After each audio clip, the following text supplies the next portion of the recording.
We're giving the camera a one motion when Connie comes up here.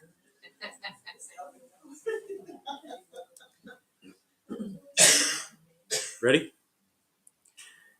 Those of you on Facebook Live and YouTube, welcome to the Sunday service for, what is it?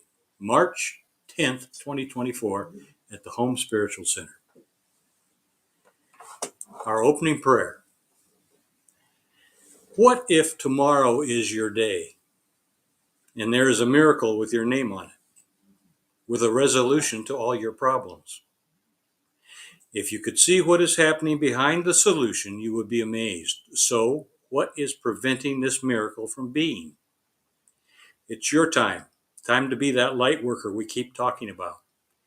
You've practiced the lessons, shined your light, crossed your T's, dotted your I's, and done the work. You've overcome your doubt. You believed in yourself and you never gave up. So where is your miracle?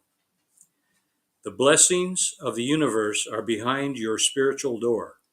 But like so many of us, you're afraid to open that door. What if you open that door and everything you ever wanted is there spread out before you? When you open that door, your life will absolutely take a different path. A path that may be a bit scary and certainly a bit more challenging in a good way. Behind that spiritual door, you will find yourself. Look yourself in the eyes. Extend your hand and shake your hand. Strange, huh? Even weird, maybe. From this moment on, anywhere you go will be lighter as in your light is shining. The light within you is God, and that blessing cannot be removed or reduced but by yourself. Only you can reduce that light. Okay, so now that you have opened the door, all your miracles and all your healing has been released. Your greatest days of productivity and prosperity are here now. It's time to smile again. Let your light shine.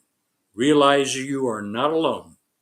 You've heard of angels? We got angels. With miracles comes angels. And if those angels look like you and me, you're right. They are us. Understand, nothing happens by accident. That spiritual door we just opened was the last thing between us and our future. An existence of love and light, where we welcome abundance, clarity, health, love, and positive energy into our life. We are grateful for everything in our life. Now let's have a fantastic day, you light worker angels. Amen.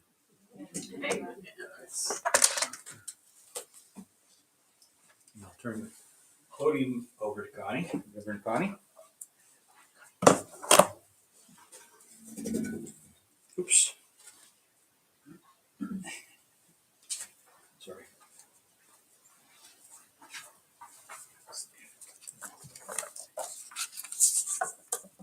For those of you who don't know, this is me. Oh, you're so cute. How's your hair? A friend of mine sent me that as a birthday card, and I thought it was appropriate. The little figure is speaking into a microphone. Okay. I just want to premise this with the fact that we had a congregant come and speak to us ministers about the fact that many young people today are looking into magic, but perhaps the way in which they wish to use the magic isn't going to serve the highest and best good of themselves, except as a learning tool, because true magic is something totally different, as I'll explain a little bit later. I remember as a young mother, there was a time when my eldest boy, Brian, became interested in magic. And I happened to find a listing someplace for a children's class in magic. So I signed him up for it. And he was absolutely delighted and thrilled. And he, of course, once he learned about it, he wanted, of course, practice on his parents and his friends. And I can remember he had this deck of cards, and he says, "Mom," he says, you're gonna choose a card, and I'm going to put it back in this deck, and I'm going to know which one it is. And he shuffled the cards a whole bunch and he fanned them out. And I chose one. It happened, I remember, being the Queen of Hearts. And he says, now put it back in the deck, which he had closed back up. So I put it back in, and he shuffled them a whole bunch of times, and then he pulled it out. And to me, that was pretty amazing that he could do that. And but this type of magic is produced by sleight of hand and distracting the audience. But it's not true to the Webster Dictionary's definition of magic, which goes, magic is the power of apparently influencing the course of events using mysterious supernatural forces. And a magician is a person with magical powers. What are these mysterious supernatural forces, these magical powers, and where do they come from, one might ask? In answer to this inquiry, let us examine these words of Randolph Valentine. The magic is within you, the part of yourself that allows you to live a very magical life is the bit of the Creator God within you. In other words, your direct connection with divine is the magical manifesting energy. That's what true magic is, that manifesting energy that we work through us. There are various descriptions for this magical energy in life. This is the energy that everything in our reality has been created from, including ourselves. Some people refer to it as spiritual, divine, or even God. Others go more towards scientific explanations. Scientists have discovered this energy appears to be intelligent, that their experiments show it to have consciousness. This last Wednesday night, MAD showed a thing on plants, and where scientists were looking at the fact that it seems that plants have consciousness. But in truth, there's much of Earth that is conscious, including the planet itself. Plants are conscious, trees are conscious, probably rocks are conscious, fish are conscious, animals are conscious, water has consciousness, air has consciousness. Everything is consciousness. We are in a time when consciousness is expanding here on Earth. Our consciousness is beginning to expand if we don't hold on to the old and let it happen. When a human being gives power to their thoughts by connecting them to the passionate, deep feelings that they have, or they repeat those thoughts over and over again, they create an energy that's miraculous, and it can begin to pull to them what they are thinking about. So it's important to pay attention to what's going through this thing up here, because you might pull to you through almost like magnetic attraction that thoughts have, either something very wonderful that you really like, or something maybe you thought you wanted but isn't really what you want to experience at all. Either way it can go, because this energy of creation will go to work to miraculously bring the object of thought into the material world. One might think of thoughts as being like magnets, like I explained, with a positive and a negative attracting ends. And through the law of the universe, the law of attraction, that's exactly what happens. Things get attracted to you. And the stronger you think of something, the more often you think about it, the more power you give to have it be attracted to you. Human beings act as transmitters of this divine energy between the higher realms, referred to as heaven, and the lower realms, referred to as earth. Betty Eddy in her book, Embraced by the Light, has this to say on the subject. Because our thoughts can affect the eternal life force energy, they are the source of creation.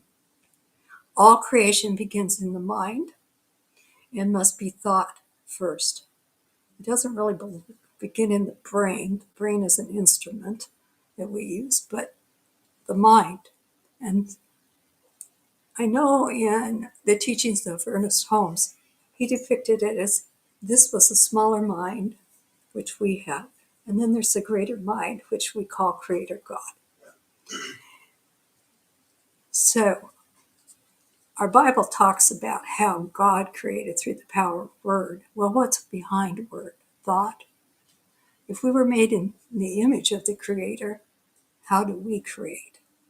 We are like little godlings, I was explaining to somebody this morning. We create through that same power with our thoughts. There's another universal law that comes into effect, and that's the law of creation, in which it states that energy follows thought into matter. We have to think, somebody thought about this before they made it, before it was made. Somebody thought about our clothing, our glasses. Everything was preceded by thought, whether it was a thought from otherly world or here, it was all created by thought. Does this mean humans are like magicians? In a sense, yes. However, many do not know they are capable of commanding the magic of creating a wonderful reality full of things that bring them great joy and fulfillment in their lives. Instead, we tend to create struggle and all kinds of things that aren't so pleasant for ourselves. In her book, The Wisdom of the Council, Sarah Landon has this to say about magic. What is magic? It's the absolute power of you opening and allowing your energy, opening and allowing yourself to be the miracle in the world, opening and allowing yourself to be all that you are and to experience all that is here for you. There is nothing better than fully living your life, fully loving yourself, and allowing magic to present itself to you in your life. That's a pretty profound statement. Wouldn't we all like to have that magical life instead of some of what we experience here? But sometimes we have to go through those experiences to get to the magic. We may hear the often repeated metaphysical concept, change your thinking, change your life, but simply not apply it. Never realizing what it means by paying attention to one's conscious thoughts and recognizing their personal beliefs and habitual ways of thinking. That's where we need to begin. And then discarding those that are not serving their journey. Just let them go. Just let them go. That helps move us into that higher consciousness, that magical consciousness of creation. This is not about repressing or suppressing negative thoughts. It's about identifying, releasing, and correcting one's limiting beliefs and the emotional energy attached to them. When you go back and you think about some major event in your life, there's an energy that's attached to that.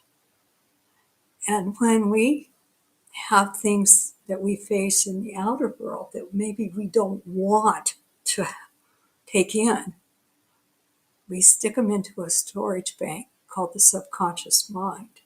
But there's always that energy attached to it. I remember having a book, I think it was written by a psychologist, about the fact that in order for people to really make changes with psychology, they had to be able to go back to that traumatic event, that major event, and feel the emotion of it that was creating the pain wherever it was, mind, physical, whatever. They had to go back to that and relive it and let it go and let it go. But you don't really have to do that. You can simply ask your consciousness, your higher self, to allow you to just release whatever you are holding in your consciousness. I've used this for a long period of time, and it really can work. You know, when you wake up with that horrible pain in your wrist or your knee or your back or wherever it is, if you can simply realize that that's just a sensation and you don't attach a lot of emotional baggage to it, it's not going to get stored down there or someplace in your body that if we can just let it go. But we're so unconscious. That's why we are coming into this higher state of consciousness, to be more aware of everything, everything. One of the greatest and most limiting beliefs of all is, I am not worthy. I can remember reading something about that many years ago, that we feel we are not worthy to be the sons and daughters of Creator God. We don't think that we have that. And that's kind of been worked out of us through a lot of religions, unfortunately, and other things. But we are worthy of that. That's who we are. We are these magical creators.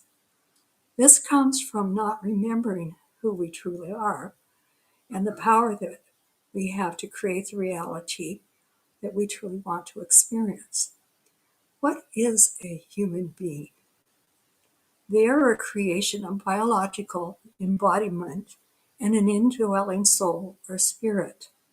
But what they often do not recognize is that they act as transmitters of this life-giving, intelligent, creative energy between heaven, a term we use for the higher realms of spirit, and earth. That they are truly magical beings capable of creating their reality. As Betty Eddy put it in her book, Embraced by the Light, because our thoughts can affect this eternal energy, this life force energy, they are the source of creation. All creation begins in the mind. It must be thought first. However, to create in the way of a true earth master, they, like a magician, must learn to utilize the mysterious natural forces to influence the outpouring of their creative thoughts into their outer reality. You know, in the tarot, those of you that are familiar and those of you that aren't, tarot are a type of cards that have pictures and things on them that have to do with the journey of the soul into higher consciousness. The first card is the Fool, which represents the self. And Fool didn't used to mean what it does today. It meant somebody that was kind of foolhardy and light and ready to just take on anything. And it shows a picture of a young person about to step off a cliff with a little dog beside him into the unknown. The second card is the Magician, where before him on a table are all the tools he needs to create his life. That's what we have. We have possibilities, potentials laid out before us all the time, coming to us from higher consciousness. It's, are we aware? Do we wake up? Do we become that magical person and create what we really want? This all goes to those two laws I mentioned, the universal laws. The law of attraction, which states that the energy of thoughts, like a magnet, attracts similar energies, whether a thought be positive or negative. And the law of creation, which states energy follows thought into matter. Going back to Sarah Landon and the council advises through her that consciousness is what moves energy into form. And this is the formula for all creation. That's what they tell us. Consciousness is a state of awareness, and it includes recognition that as a human, you are like a creator, having the ability to bring energy into form. That's pretty magical when you think about it, that we can do this. You know, there are people in this world, a lot of them, of course, are over in the eastern part of the world, have the ability to literally bring something right into manifestation. Madge once told me that even in Joe Dispenza's classes, where he's working on teaching you how to bring creation, that somebody created a bird that flew around the room. We do that. So yes, Sue, you did create the dancing trees, as Mary Lou said, because we were thinking that they look like dancing trees, so therefore they start dancing for you, or whatever. All of consciousness is interconnected. We're connected to everything out here and everything in here. And we're all connected with one another. Yeah, we are. We just don't recognize it. You know, someday we will. Someday we'll understand through telepathy. And it isn't going to be something that's scary about what you might want to hide in the closet either.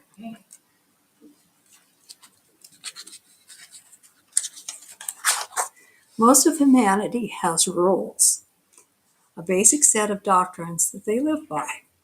They can include such limiting beliefs as I am not good enough, life is too hard, I'm a victim of the circumstances of my upbringing, or things like my nose is too big, or I have a wart over here I don't want anybody to know.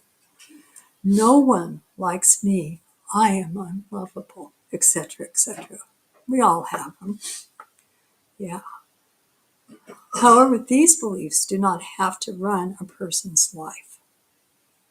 When they reach into their magical bag of tricks and consciously work with their divine guidance and choose to work with this energy of creation, utilizing the laws that govern creation, it is absolutely possible to create a heaven on earth state of being for their self. And that's where it begins, one person at a time, if we create that heaven on earth experience for ourselves. Remember, thought goes out and thought comes back. That's how it works. So we influence through our thinking everything in this world and beyond. That's how powerful we are. That's how magical we are. So we have to remind ourselves of that. Remind yourself with these affirming statements of your power as a creator. I am the master. I am the magic. I am the miracle. I am the creator out of which all is created. As creators, we can all wield our magic wands and choose to align with the energies of creation and bring forth a new earth experience. We can do this by first creating this experience within ourselves using the higher consciousness, re-imaging the world as we truly want it to be. Imagination, seeing vision of what we want is powerful in our ability to create. Some of us can't do that. Some of us can. Doesn't matter. Remember, thought is a magical tool too. Going back once more to the words of Sarah Landon, supernatural forces or supernatural beings, in this case, you have been in a state of transformation over the last 10 years. And just wait and see what is coming in the next 10 years. It will truly be amazing. it will certainly seem like a magical kingdom you will have collectively created. So we can look forward to that. Doesn't mean there won't be struggles and challenges to get through. But if we can stay centered within our hearts and come from our hearts in loving expression through these laws of creation, we can do it, people. We can create that world of heaven on earth.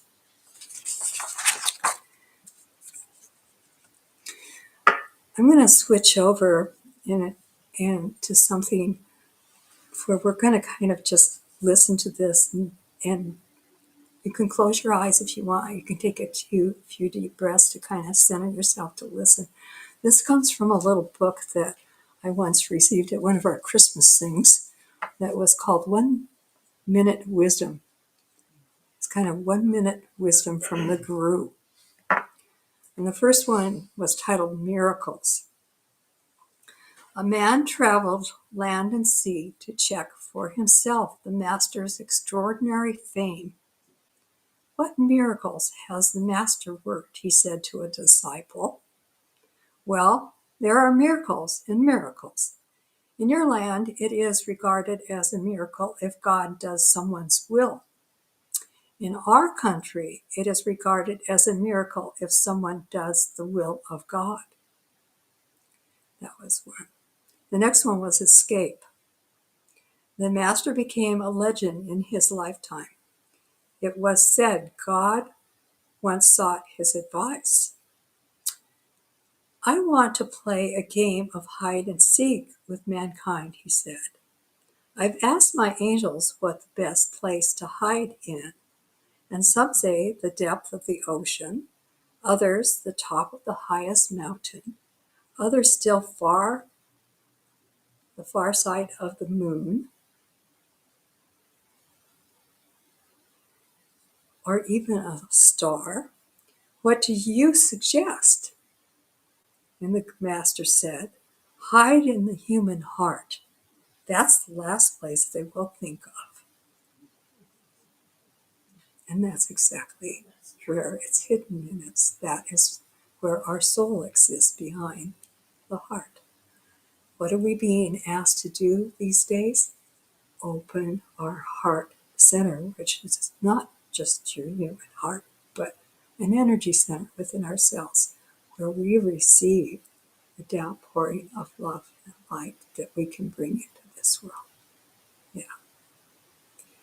So let's just take a moment, put our hands over our heart, and just breathe together.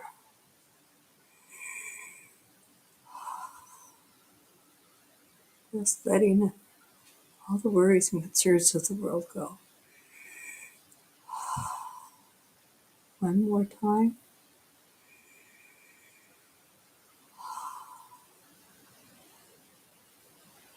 I'm just going to observe a moment of stillness.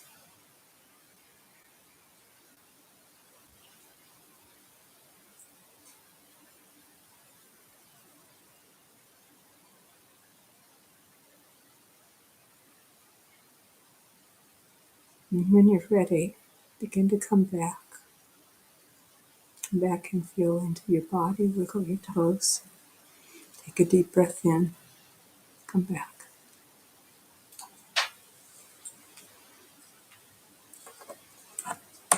Okay, you miracle children, go out and do the work. Let's bring that new world in.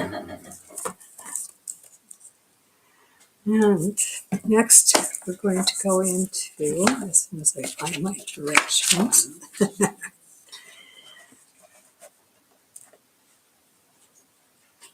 the offering. Yes. So as Shelley brings the basket around,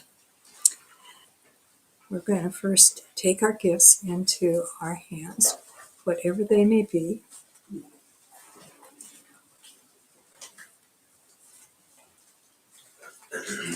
We do have PayPal. It's PayPal. PayPal.me, Home Center Salem. PayPal.me, Home Center Salem, if you wish to give that way. If it can be money, we always appreciate money because we have to keep things like the lights going and the heat on around here. But if you want to just give of your talents, and volunteerism is very much appreciated as well. So whatever it is, just take it in your hands and let's bless it. We know that all money is energy. It is the energy of creation. And as we send this energy forth, it circulates through the home center, supplying the home center with what it needs out into the community. It circles for those people's needs, those businesses' needs. And it comes back unto us, flowing over. Our cup runneth over. And surely this is the truth. And so we let it be. Amen. Right. And now Dick is going to come up and give us an inspirational story, followed by the closing prayer. Back.